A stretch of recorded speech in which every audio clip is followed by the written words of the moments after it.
¿Qué tal, gente? Soy Carolina Dardi hablándoles de esta vez de trastornos disociativos relacionados con el trauma que generan las relaciones abusivas. Pero esto no solamente se circunscribe a las relaciones abusivas, sino que a veces vienen de tiempo anterior o de la vida misma, porque la vida no es lineal, siempre pasan cosas, ¿eh? Entonces tengan en cuenta esta cuestión que no es que estás enfermo o sos anormal o, o defectuoso porque alguna vez te sucedió algo. A todo el mundo le pasan cosas, ¿eh? Y casi todos los trastornos que figuran en el DSM, casi todos, son de origen traumático. Entonces, bueno, sean valientes y hay que enfrentarlos. Y bueno, y ahora lo que voy a pasar a describir es justamente lo que son los trastornos disociativos de primer orden, o sea, de primer grado. Cuando ustedes deban elegir un terapeuta para, para trabajar para trabajar su problema, si ustedes se identifican con esto, tengan en cuenta lo siguiente y investiguen sobre esta cuestión: el modelo iatrogénico y el modelo traumagénico. Tengan muy presente esta cuestión, a ver sobre qué modelo trabaja ese profesional. Esto es muy importante porque el problema, el enfoque va a ser muy diferente, ¿eh?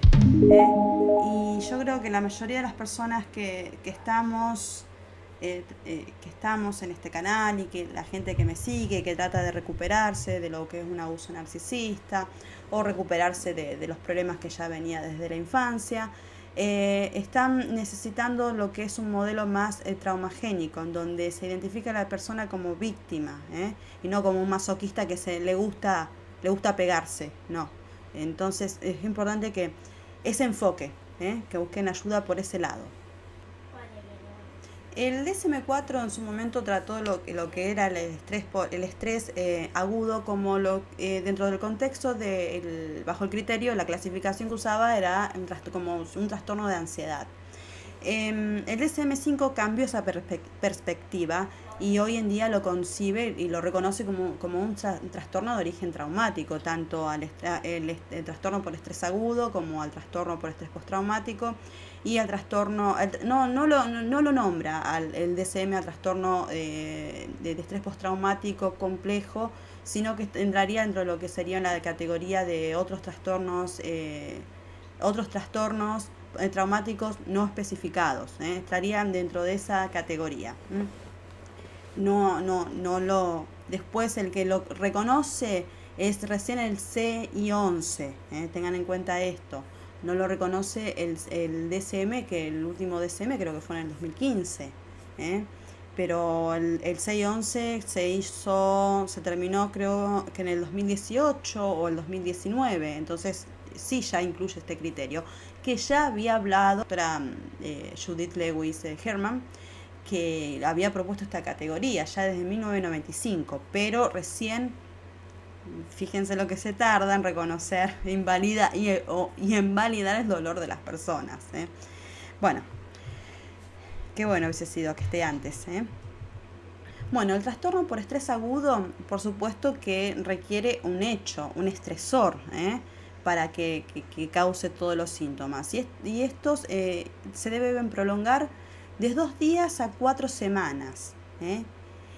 Todos los síntomas que implican. Y se inicia dentro de un plazo de 4 semanas después de un suceso traumático. O sea, si dentro del mes que te sucedió, que estuviste expuesto a un estresor, no te empezás a tener los síntomas, entonces ya está, o sea, no te pasó nada. Pero los síntomas por lo general, empiezan a aparecer a partir de los 2 días a las 4 semanas. Cuando los síntomas se prolongan por más tiempo de esta fecha, entonces ya no estamos hablando de trastornos por estrés agudo, sino que estamos hablando de trastorno por estrés postraumático. Los síntomas que requiere, que especifica el trastorno de estrés agudo son el entumecimiento, reducción de la conciencia del entorno, desrealización, despersonalización y amnesia disociativa. Estos son los criterios que habla el DSM justamente. Pero estos son síntomas que son disociativos negativos. Pero también el trastorno de estrés agudo requiere síntomas positivos, como ser las reviviscencias persistentes del evento, marcada evitación de estímulos relacionados con el trauma y marcada hiperactivación fisiológica o ansiedad. ¿Cuándo tenemos un trastorno de estrés agudo? Lo podemos tener porque fuimos víctimas de un robo, por ejemplo. Entonces tenemos pensamientos intrusivos en donde estamos recordando el hecho, o qué podríamos haber hecho y no nos salió. ¿Por qué? Porque nos quedamos congelados ante la respuesta donde nuestra vida estuvo en juego, en riesgo.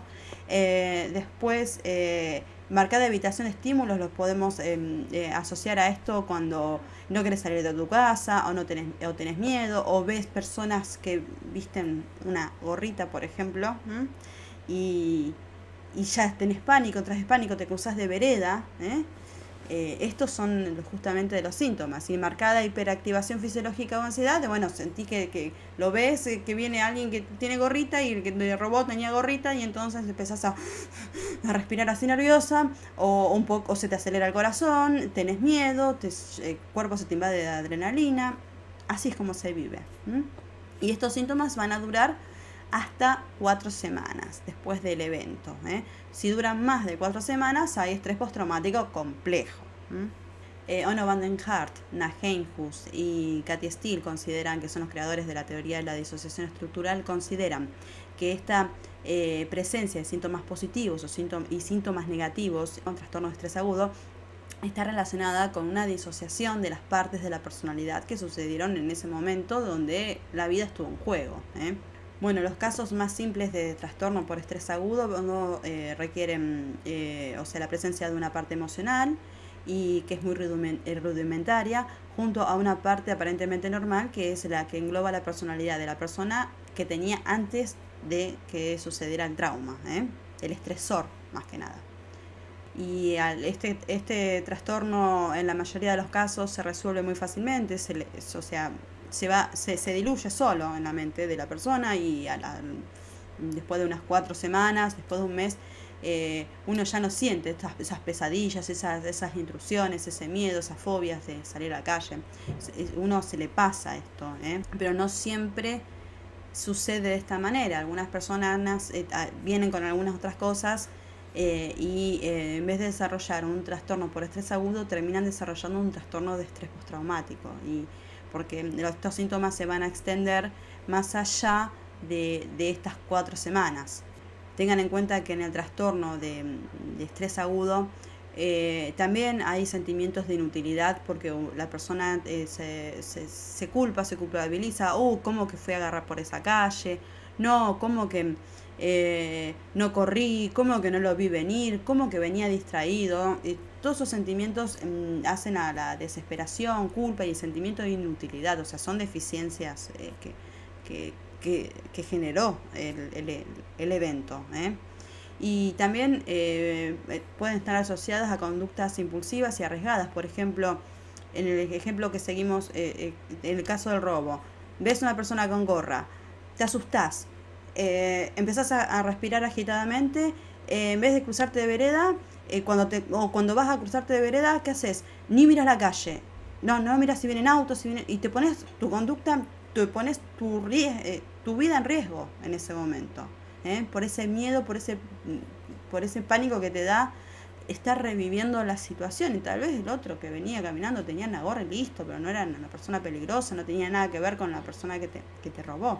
Y hay algunos casos en donde las personas, en vez de desarrollar un trastorno de estrés agudo con una sola parte emocional y una sola parte aparentemente normal, terminan desarrollando 2 o más partes emocionales, en donde en ese caso el trastorno de estrés agudo ya no sería de tipo, de primer grado, sino que sería ya un trastorno ya de segundo grado.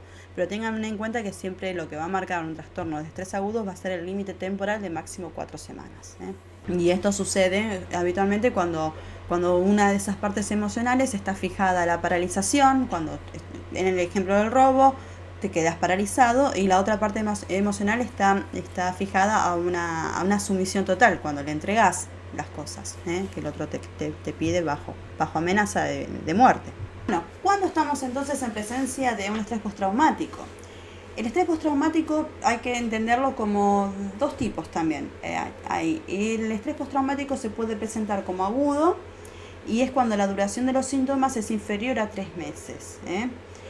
Y es crónico cuando los síntomas se prolongan por más de 3 meses. Y también hay otro tipo de estrés postraumático que es de efecto demorado, cuando se han transcurrido un término de por lo menos 6 meses entre el evento y los efectos.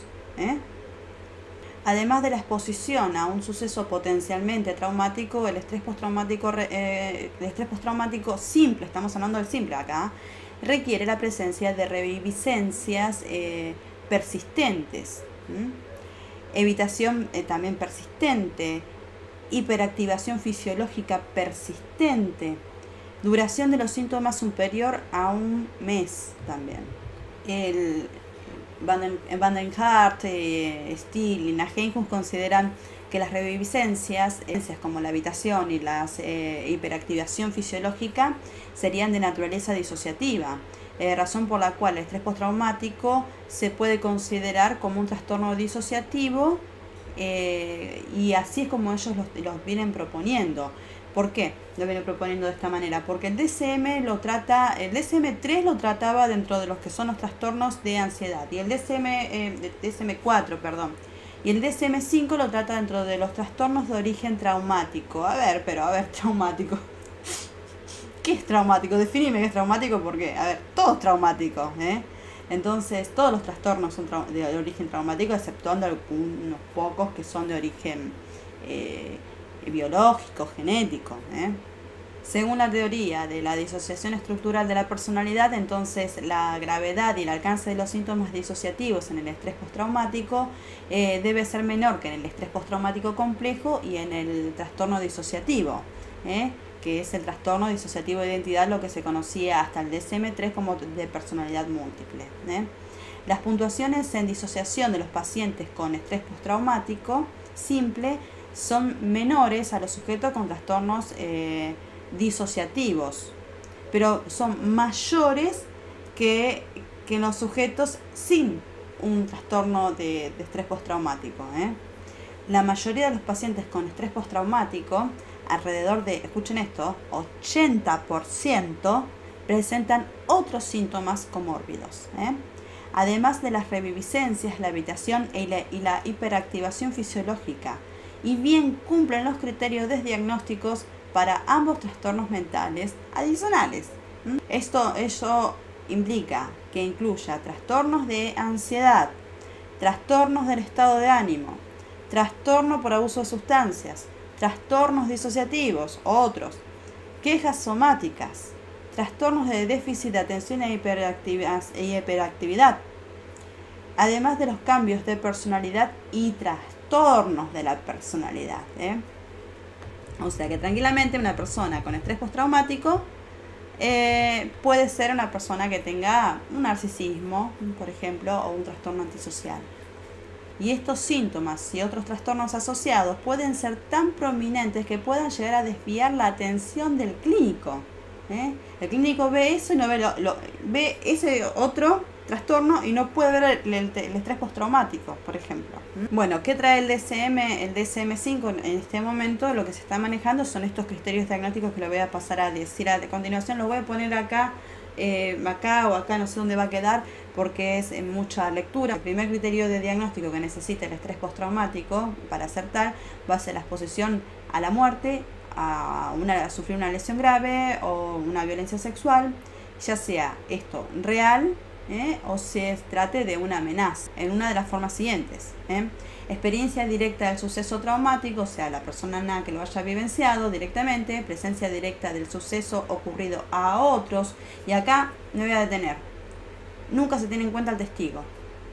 Los testigos de violencia, los testigos, les voy a dejar abajo un video en la cajita de descripción de un muchacho que fue testigo el remisero o el taxista, fue testigo en el caso de Fernando Báez Sosa, cuando lo mataron en esta pandilla de psicópatas que lo mataron a golpes. Él vio, y les voy a dejar para que ustedes vean estos síntomas que tiene el muchacho, justamente, que pareciera ser que quedó mal por haber visto eso. Bueno, el tercer punto sería conocimiento de que el suceso traumático le ha ocurrido a un familiar próximo o a un amigo íntimo. En los casos de amenaza o realidad de muerte de un familiar o un amigo, el suceso debió haber sido accidental o violento. Exposición repentina o extrema a detalles repulsivos de sucesos traumáticos, por ejemplo los socorristas que recogen los cuerpos humanos, o policías que están expuestos continuamente a ver detalles de maltrato infantil. Este último criterio no se aplica a la exposición a través de medios electrónicos, televisión, películas o fotografías, a menos que esta exposición esté relacionada con el trabajo. Cuando uno trabaja con temas sensibles, hay necesidad de buscar continuamente un terapeuta, porque uno debe descargar todo eso que se siente, porque es imposible no sentir cuando lo estás viendo en otro profesional. No te puedes quedar con eso adentro. El otro criterio que pide, el B, es la presencia de uno o más de los síntomas de intrusión siguientes asociados a los sucesos traumáticos que comienzan después del suceso traumático, justamente, como ser los recuerdos angustiosos recurrentes, involuntarios, intrusivos del suceso traumático. En los niños mayores de 6 años se puede producir en juegos repetitivos en los que se expresan temas o aspectos del suceso. El otro sería sueños angustiosos recurrentes en los que el contenido y el efecto del sueño está relacionado con el suceso traumático. En los casos de los niños pueden verse como sueños que tienen contenidos aterradores, pero no lo pueden verbalizar. También otro de los síntomas es que el sujeto se siente o actúa como si se repitiera el suceso traumático, y estas reacciones se pueden producir de manera continuada, y la expresión más extrema es una pérdida completa de conciencia del entorno presente, que la persona empieza a hacer actividades motrices que representan lo que estaba viviendo, o sea, que una persona que en un momento que no tiene nada que ver empiece a atajarse, cuando no hay peligro para atajarse, por ejemplo. Bueno, por supuesto que requiere un malestar psicológico intenso y prolongado al exponerse a factores internos o externos que simbolizan o se parecen a un aspecto del suceso traumático, o sea, los triggers. Reacciones fisiológicas intensas de factores externos o extremos que simbolicen o se parezcan a un aspecto de sucesos traumáticos. Evitación persistente de estímulos asociados al suceso traumático que comienzan tras el suceso traumático, como se pone de manifiesto por una o dos de las características siguientes, como la evitación o los esfuerzos para evitar los recuerdos, pensamientos o sentimientos angustiosos acerca o estrechamente asociados al suceso traumático. Evitación o esfuerzo para evitar recordatorios externos, personas, lugares, conversaciones, actividades, objetos, situaciones que despierten recuerdos, pensamientos o sentimientos angustiosos acerca o estrechamente asociados al suceso traumático.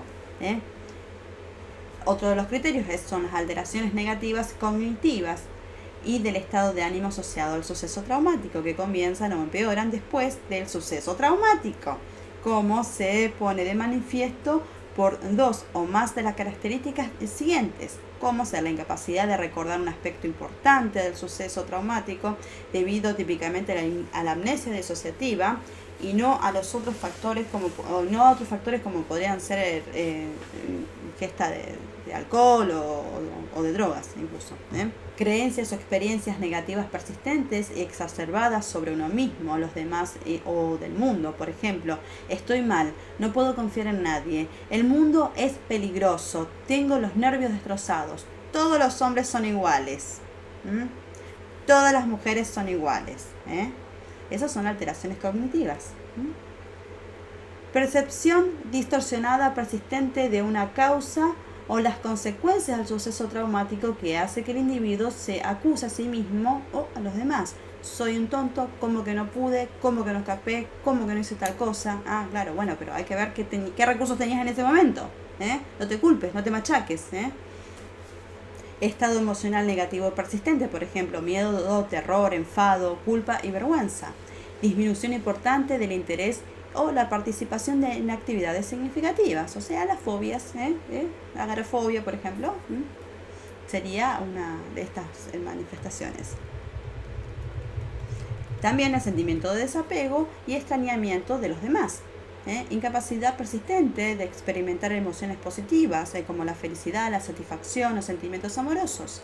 Alteraciones importantes de la alerta y reactividad asociada al suceso traumático, que comienzan o empeoran después del evento, como se pone de manifiesto por dos de las características siguientes: comportamiento inestable y arrebatos de furia con poca o ninguna provocación, que se expresan típicamente como agresión verbal o física contra personas o objetos.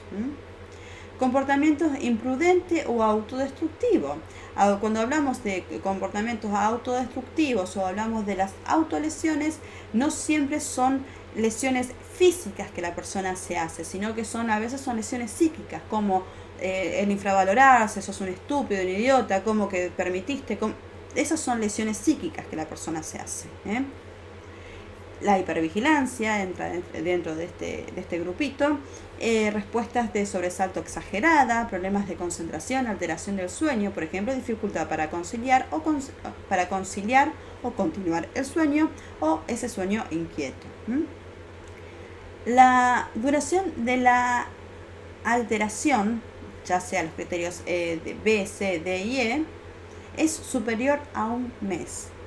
La alteración esta debe causar un malestar clínicamente significativo, un deterioro en lo social, laboral y en otras áreas importantes del funcionamiento del individuo. Y por supuesto, la alteración no se debe atribuir a los efectos fisiológicos de una sustancia, como ser una sustancia legal, medicamentos, o una sustancia ilegal, como otras. Otra de las cosas también que hay que diferenciar es lo siguiente: si tienen síntomas disociativos o no el estrés postraumático. O sea, y esto hay que tener en cuenta lo siguiente: para la teoría de la disociación estructural, todos los síntomas del estrés postraumático son disociativos. ¿Por qué? Porque quedaron anclados en la parte emocional de la persona en el momento del evento traumático. O sea, el evento fue tan abrumador para la persona que representó la necesidad de estas partes disociarse, separarse y cada cual captar un recuerdo, un fragmento de recuerdo de ese evento, para hacer más soportable, más asimilable y más soportable el suceso. Bueno, pero el DSM tiene un capítulo específico para trastornos disociativos, y los trastornos disociativos pueden ser trastornos, específicamente un trastorno, o pueden presentarse como síntomas también. Y acá en este capítulo, cuando el DSM-5 habla de trastornos del estrés postraumático, habla de síntomas disociativos, y que hay que tener en cuenta hasta a la hora del clínico de evaluarlo, y ustedes como víctimas también tienen que empezar a verlo, a esto, a mirarse, a ver si les pasa esto también. Y los síntomas disociativos van a ser de despersonalización o de desrealización. La despersonalización es una experiencia persistente o recurrente, o sea que vuelve, de un sentimiento de desapego, y como si uno mismo fuera un observador externo del propio proceso mental o corporal. Por ejemplo, si se soñara, sentido de irrealidad de uno mismo o del propio cuerpo, o que el tiempo pasa muy despacio. La teoría de la disociación estructural en este aspecto dice que cuando hay despersonalización, se han separado dos partes emocionales, una parte como observadora y la otra parte como experimentadora de la vivencia. Entonces, por eso hay esta sensación de que yo me veo de nuevo en ese evento, pero me veo desde lejos, desde un lugar seguro. No me veo como como la víctima que está recibiendo el dolor físico, como la víctima que está recibiendo la devaluación, la denigración, el descarte. Me veo como desde un lugar más seguro. Y el otro síntoma sería la desrealización, que tiene que ver con el contexto. Esto, la experiencia persistente o recurrente de irrealidad del entorno. Por ejemplo, el mundo alrededor del individuo se experimenta como irreal, como en un sueño, distante o distorsionado. Y esto, por ejemplo, llegas a tu casa y la ves rara. O te despertás y no sabes si esto pasó o no pasó en realidad. O sea, pero vos sos consciente de que es una sensación, no es que vos no sabés que no sucedió. Y también hay que tener en cuenta de que para asociar este subtipo de síntomas, también hay que tener en cuenta de que no esté la persona bajo efectos fisiológicos de sustancias, ni que tampoco tenga una afección médica como una epilepsia. Bueno, y llegamos finalmente a lo que es el estrés postraumático complejo. Muchos de los rasgos que describe el DSM-5 con relación al estrés postraumático simple incluyen grupos de síntomas de estrés postraumático complejo también. Entonces, esta categoría de estrés postraumático complejo, como ya lo vengo diciendo hace el tiempo, fue incluida y propuesta desde 1995 por Judith Lewis Herman, con relación a la violencia intrafamiliar, la violencia de género, los abusos infantiles. También conocido como trastorno por estrés extremo no especificado también. Se formuló originalmente como un trastorno por estrés prolongado y extremo, sobre todo por abusos infantiles. En consonancia con la teoría de la disociación estructural, estos sujetos presentan síntomas disociativos graves. O sea, no cualquier persona entra dentro de la categoría de estrés postraumático complejo. Entraría dentro de esta categoría personas que tienen una infancia difícil, que han tenido una infancia difícil, personas que pueden ser que tengan ya un trastorno, que hayan tenido ya un trastorno depresivo o un trastorno por ansiedad, que vengan con un TOC. Estas personas son las que tienen estas chances de desarrollar un estrés postraumático complejo. A ver, hay un amplio espectro de posibilidades que entren un montón de personas que bueno, venimos de generaciones difíciles. Lo que falta todavía con respecto a este trastorno de estrés postraumático complejo es hacer una evaluación sobre la disociación somatomorfa y una evaluación más precisa también respecto a los síntomas disociativos psicomorfos, que yo los he nombrado cuando hablé de los síntomas disociativos, que yo se los voy a dejar acá o acá, para que ustedes vayan ahí a ver de qué estoy hablando, para no estar redundando y repitiendo tanto, y aparte un capítulo bastante extenso fue del tema de los síntomas. Las personas con estrés postraumático complejo son pacientes que presentan alteraciones del carácter y tienen un elevado riesgo de revictimización, o sea, de volver a ser víctima de experiencias traumáticas similares.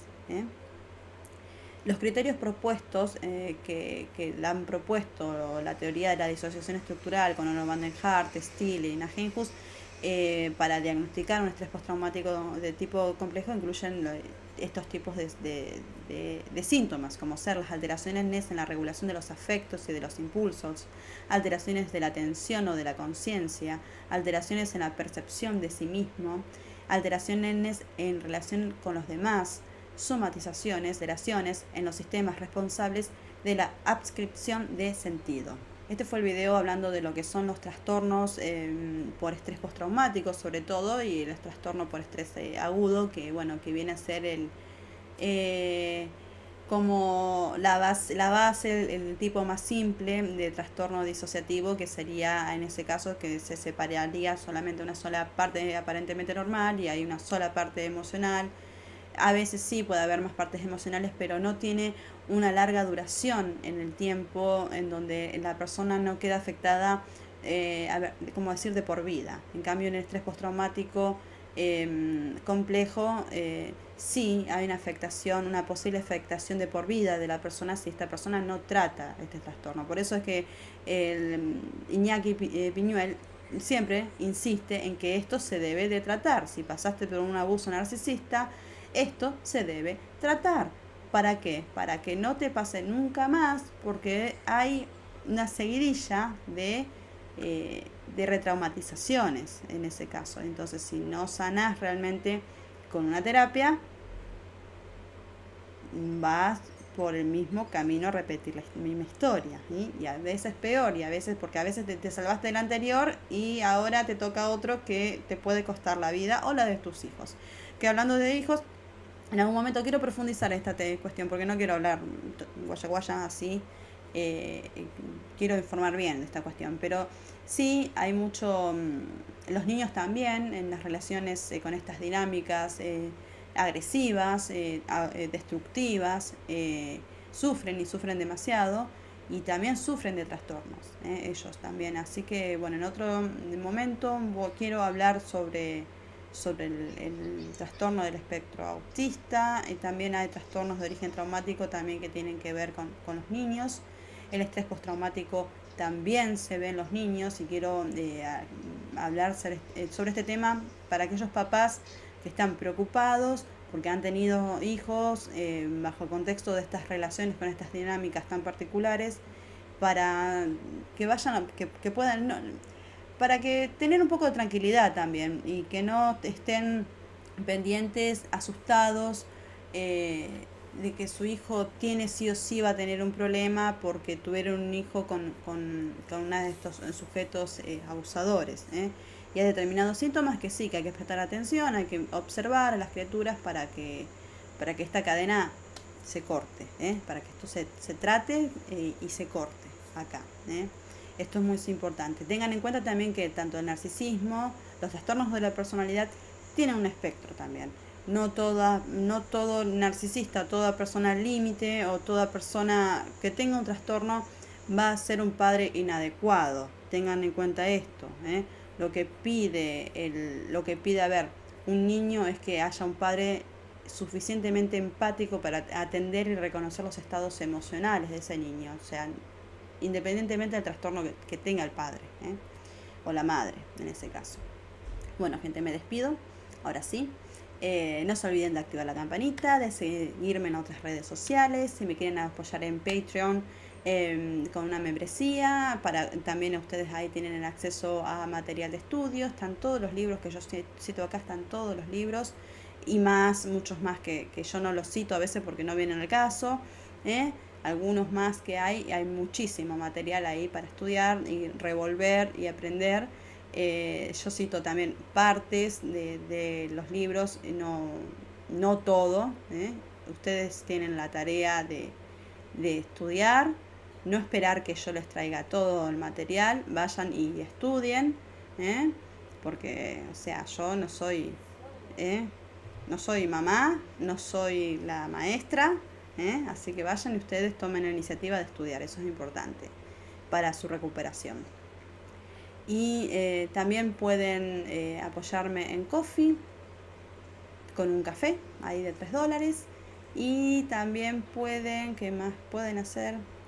Pueden unirse al canal también ingresando en la pestaña unirse, y ahí van a tener acceso a videos exclusivos en donde hay determinados videos que tocan temas muy, muy sensibles que yo no lo puedo poner en público, y también hay videos de ejercicios para poder lidiar con esta disociación estructural y ayudarnos a estar presentes para no para elevar a nivel mental y poder maximizar los recursos psíquicos que tenemos para la terapia, para la vida diaria. Más que nada te van a servir para la terapia, para poder maximizar tu terapia, porque muchas veces uno está trabado.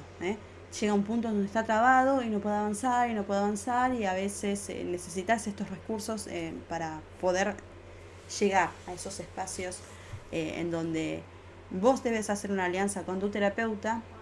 Es un aliado, no es que está allá arriba, sino que es un aliado, así. No te digo que seas un amigo porque no está al mismo nivel tuyo, pero tampoco lo veas como alguien por allá arriba al cual vos le tenés miedo, que no le podés contar determinadas cosas porque no querés que te tilden de loco o de esto o de lo otro. Esa confianza se tiene que ir haciendo con el terapeuta, se tiene que ir generando este vínculo también. Es importante que también lo ayudes, porque no tiene la bola de cristal. Sí estudió, fantástico, pero si vos no le largás qué síntomas tenés, el otro no tiene la bola de cristal. Tengan en cuenta esto. Ahora sí, beso. Cuídense.